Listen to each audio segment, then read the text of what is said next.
హిందూ పురాణాల్లో శ్రీరాముడి తర్వాత అత్యంత పరాక్రమవంతుడెవరు అంటే ఖచ్చితంగా భీష్ముడి పేరు చెప్పవచ్చు. కానీ అంత మహావీరుడి జీవితం సుఖ సంతోషాలతో గడిచిందా అంటే కాదు. అలా అని అష్ట కష్టాలు పడ్డాడా అంటే అది కాదు.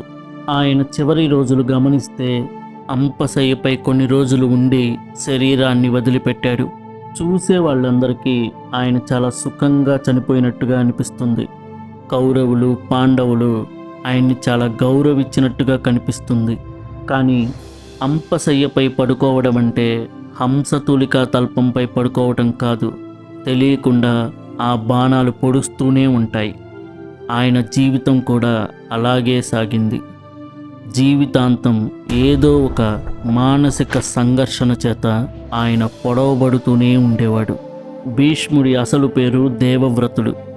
తండ్రి శంతనుడు వయసు కాని వయసులో ఒక స్త్రీపై మోజు పడితే తండ్రి కోరిక తీర్చడం కోసం తన యవ్వనాన్ని, రాజ్యాన్ని, భవిష్యత్తుని త్యాగం చేస్తూ భీష్మ ప్రతిజ్ఞ చేయడంతో భీష్ముడిగా మారాడు. అప్పుడు కూడా ఆయనలో ఏ సంఘర్షణ లేదు. తండ్రికి పుట్టిన ఇద్దరు కొడుకుల్లో పెద్దవాడైన చిత్రాంగదుడు గంధర్వుడి చేతిలో చనిపోయాడు. చిన్నవాడైన విచిత్ర వీర్యునికి పట్టాభిషేకం చేసి అతను వయసుకు రాగానే అతనికి పెళ్లి చెయ్యాలనుకున్నాడు. అదే సమయంలో కాశీరాజు తన ముగ్గురు కూతుర్లు అంబ, అంబిక, అంబాలికలకు స్వయంవరం ప్రకటించడంతో భీష్ముడు అక్కడికి వెళ్ళి అక్కడ ఉన్న రాజులందరినీ ఓడించి ముగ్గురిని రథం ఎక్కించి తీసుకువస్తున్నాడు. సౌంభ పట్టణాధీశుడైన సాల్వుడు మాత్రం చాలా దూరం భీష్ముడి వెంట పడ్డాడు. చివరికి అతన్ని కూడా ఓడించి ముగ్గురిని హస్తినాపురానికి తీసుకువచ్చాడు. తన తమ్ముడికి ముగ్గురిని ఇచ్చి వివాహం చేద్దామని ఏర్పాటు చేస్తున్నప్పుడు ముగ్గురిలో పెద్దదైన అంబ తను సాల్వుడిని ప్రేమించానని, సాల్వుడు కూడా తనని ప్రేమించాడని చెప్పటంతో తల్లి సలహా మేరకు అంబని సాల్వుడి దగ్గరికి పంపేశాడు. కానీ సాల్వుడు మాత్రం భీష్ముడు నిన్ను యుద్ధంలో గెలుచుకున్నాడు కాబట్టి నువ్వు భీష్ముడి దగ్గరికే వెళ్ళమని అంబని నిరాదరించాడు. అనేక మలుపుల తర్వాత అంబ పరశురాముడి దగ్గరకు చేరింది. ఆయన అంబని పెళ్లి చేసుకోమని భీష్ముడిని శాసించాడు. భీష్ముడు తన ప్రతిజ్ఞ దాటలేనని వాదించాడు. చివరికి వాళ్ళిద్దరి మధ్య పెద్ద యుద్ధం జరిగింది. టెక్నికల్గా ఆ యుద్ధంలో పరశురాముడు ఓడిపోయాడు.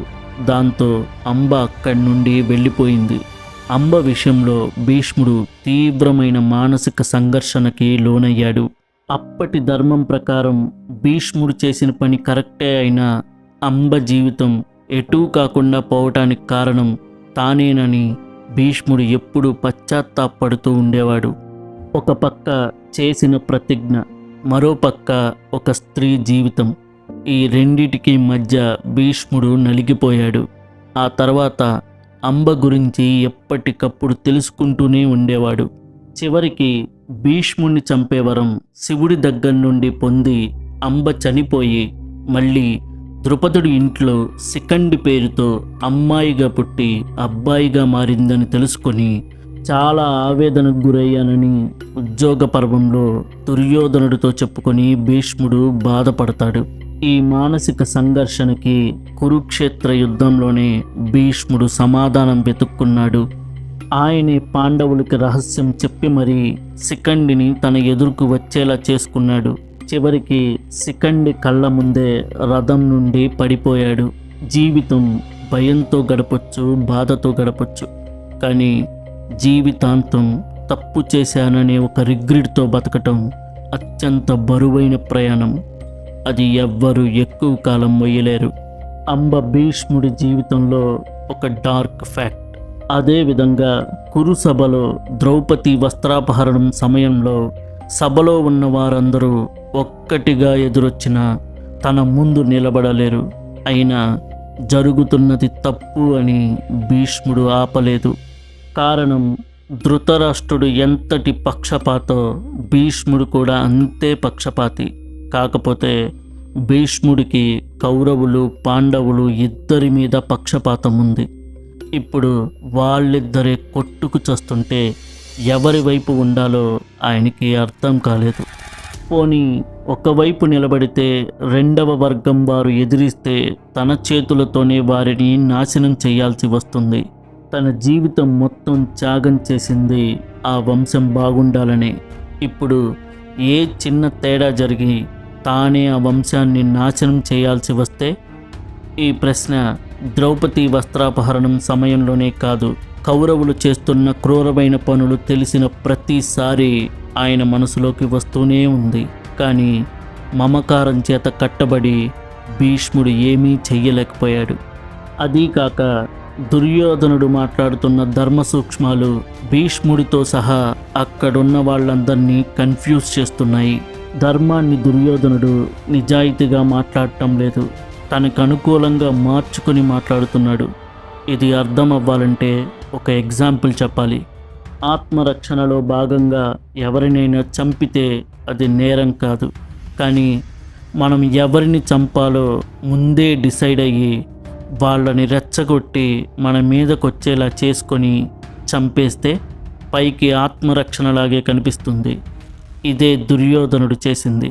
సభలో ఉన్న వాళ్ళందరి మనసులకి తెలుసు జరుగుతున్నది తప్పు అని. కానీ అది ఎలా చెప్పాలో ఎవ్వరికీ అర్థం కాలేదు. దుర్యోధన, నీ వల్ల ధర్మం మర్మస్థానాలు భేదింపబడుతున్నాయని ఒక్క విదురుడు మాత్రమే చెప్పగలిగాడు. ఇది భీష్ముడికి తెలియదా అంటే తెలుసు. కానీ కౌరవులపై ఉన్న మమకారం కారణంగా సైలెంట్గా ఉండిపోయాడు. మంచికి చెడుకి జరుగుతున్న ఘర్షణలో మనం ఏ సైడు తీసుకోలేదు అంటే ఆటోమేటిక్గా మనం చెడుని సమర్థించినట్టే. ఆనాటి కౌరవ సభ, ద్రౌపది వస్త్రాపహరణం భీష్ముని జీవితంలో ఒక డార్క్ ఫ్యాక్ట్. ఇక చివరిగా కురుక్షేత్ర యుద్ధం 18 రోజులు జరిగితే 10 రోజులు భీష్ముడే కౌరవుల సైన్యాధ్యక్షుడు. కానీ పాండవులలో ఒక్కరు కూడా చావలేదు. ఇదే విషయం దుర్యోధనుడు అడిగాడు. కానీ ఆ రోజు కురు సభలో ఏ మమకారం వల్ల కౌరవులని అడ్డుకోలేదో ఇప్పుడు అదే మమకారం వల్ల పాండవులని చంపలేకపోతున్నాడు. ఈ విషయం దుర్యోధనుడికి చెప్పలేకపోవచ్చు. కానీ భీష్ముడిలోని మానసిక సంఘర్షణకు మమకారమే కారణం. బయట పాండవులకి కౌరవులకి యుద్ధం జరుగుతుంటే ఆయన లోపల మాత్రం మమకారానికి కర్తవ్యానికి మధ్య యుద్ధం జరుగుతుంది. ఆ మానసిక సంఘర్షణలో భీష్ముడు అలసిపోయాడు. అదే సమయంలో ధర్మరాజు మిగతా పాండవులతో కలిసి భీష్ముణ్ణి కలుసుకున్నాడు. తన మరణ రహస్యాన్ని వాళ్ళకి చెప్పి కౌరవులను ఓడించలేక పాండవులని వధించలేని దుస్థితి నుండి విముక్తి పొందాలని అనుకున్నాడు. 10వ రోజు యుద్ధం చేస్తున్నా ఎప్పుడు పాండవులు శిఖండిని తన ముందుకు తీసుకువస్తారా, ఎప్పుడు అస్త్ర సన్యాసం చేద్దామా అని ఎదురు చూశాడు. ఎంతసేపటికి అది జరగకపోవడంతో భీష్ముడే ధర్మరాజును పిలిచి శిఖండిని పంపమని గుర్తు చేశాడు. ఆ రోజు తన చుట్టూ జరుగుతున్న యుద్ధమంతా తనలోనే జరుగుతున్నట్టుగా భీష్ముడు ఫీల్ అయ్యాడు. చివరికి శిఖండి తన ఎదురుకి రావడంతో భీష్ముడిలోని అంతర్యుద్ధం ఆగిపోయింది. మనకనిపించవచ్చు, భీష్ముడు గట్టిగా నిలబడి యుద్ధం చేసి ఉంటే కౌరవులు గెలిచేవాళ్ళు కదా, ఎందుకు అలా చేశాడు అని. ఆయనకి బాగా తెలుసు జరిగింది సరిదిద్దుకోలేని తప్పు అని. పైగా ఎదుట తక్కెట పట్టుకొని కూర్చొని ధర్మాధర్మాలను లెక్కవేస్తుంది సాక్షాత్తు శ్రీకృష్ణ పరమాత్ముడు.